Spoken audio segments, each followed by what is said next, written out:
Bonjour, bonjour à tous. Chers amis libraires, vous dire d'abord combien mes amis éditrices et moi-même regrettons de ne pouvoir être en présence à vos côtés pour vous confier notre rentrée pour ce rendez-vous jamais anodin de mise au monde des livres du mois d'août. Vous dire combien nous avons pensé à vous pendant cette période si extraordinaire, combien nous nous réjouissons et nous croisons les doigts pour que ça dure, d'apprendre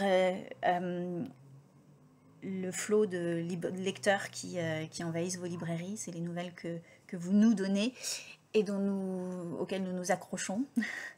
Plein d'espoir pour les mois qui viennent.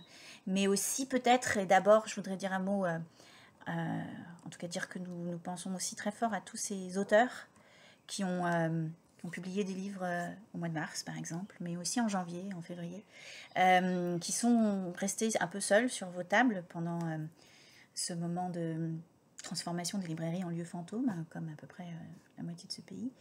Et nous nous réjouissons de savoir que vous êtes activement en train de les défendre, comme vous défendez les programmes du printemps à venir.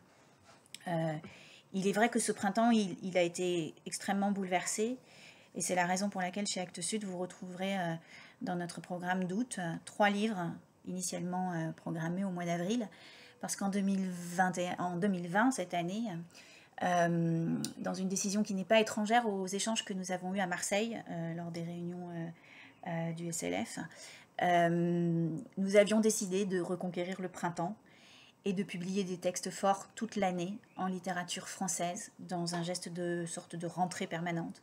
D'où quelqu'un comme Claro au mois de mars, d'où Ilan Duran-Cohen, Majid Cherfi, ou encore Christian Garcin au mois d'avril, qui tous les 3 donc sont au programme d'août d'Actes Sud. Parce que nous savons que c'est une année particulière et que nous avons assez vite compris qu'il serait compliqué d'organiser nos rendez-vous habituels, que ce soit en petit ou en grand format. Nous avons mis en place un dispositif pour vous permettre de travailler, des outils qui nous paraissent une très belle alternative.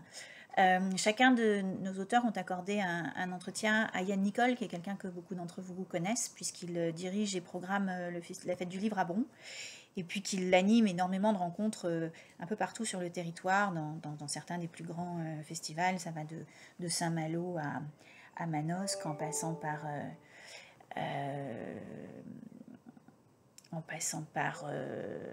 Bron, évidemment, et encore pas mal d'autres manifestations. Donc Yann a rencontré virtuellement chacun des auteurs de la rentrée, qui vous livrent du coup les clés de leur livre. Et Yann a également enregistré des petites présentations de chacun de ces textes d'une manière extrêmement synthétique, comme il sait le faire, avec la finesse et la profondeur de sa lecture. Donc je ne vais pas vous repasser la rentrée en entier. Je voulais aussi vous dire qu'il y a un outil qui a été mis en place dans des conditions un petit peu commando et qui donc se perfectionne de jour en jour. Et c'est le site d'Actes Sud Diffusion, où vous retrouverez toutes les informations sur notre rentrée, mais aussi surtout sur celles de nos partenaires, de nos éditeurs associés. Donc évidemment Rivage, Inculte, Le Rouergue. Et ce site s'enrichit véritablement de jour en jour. Vous devez aussi recevoir une newsletter hebdomadaire pour vous tenir au courant de ces nouveautés qui arrivent régulièrement. Quand même un mot pour vous signaler une entrée au catalogue qui ne passera pas inaperçue chez Actes Sud, puisqu'il s'agit de Muriel Barbery, qui arrive avec son nouveau roman, Une rose seule, qui raconte la rencontre entre une femme et un pays, je crois qu'on peut le résumer ainsi, qui est le Japon. Vous dire que vous retrouverez parmi les auteurs que vous suivez depuis longtemps chez nous, Alice Ferney, avec un grand texte comme elle sait les faire, c'est-à-dire aborder des questions profondément sociétales, éthiques, philosophiques, à travers des véritables destins de personnages. C'est un texte qui tourne autour des questionnements liés à la maternité et à la procréation au sens le plus panoramique du terme.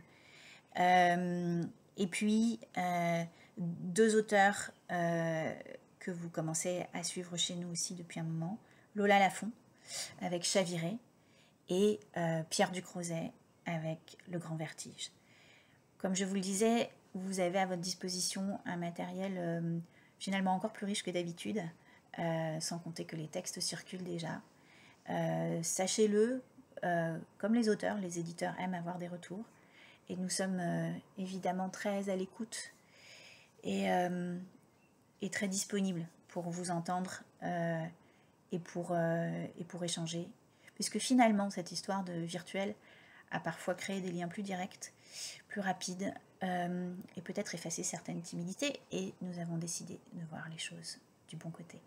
Je vous remercie beaucoup, je vous souhaite un beau printemps, je vous souhaite de belles retrouvailles avec les lecteurs et avec les livres, et j'espère que nous nous reverrons très vite en vrai. Merci.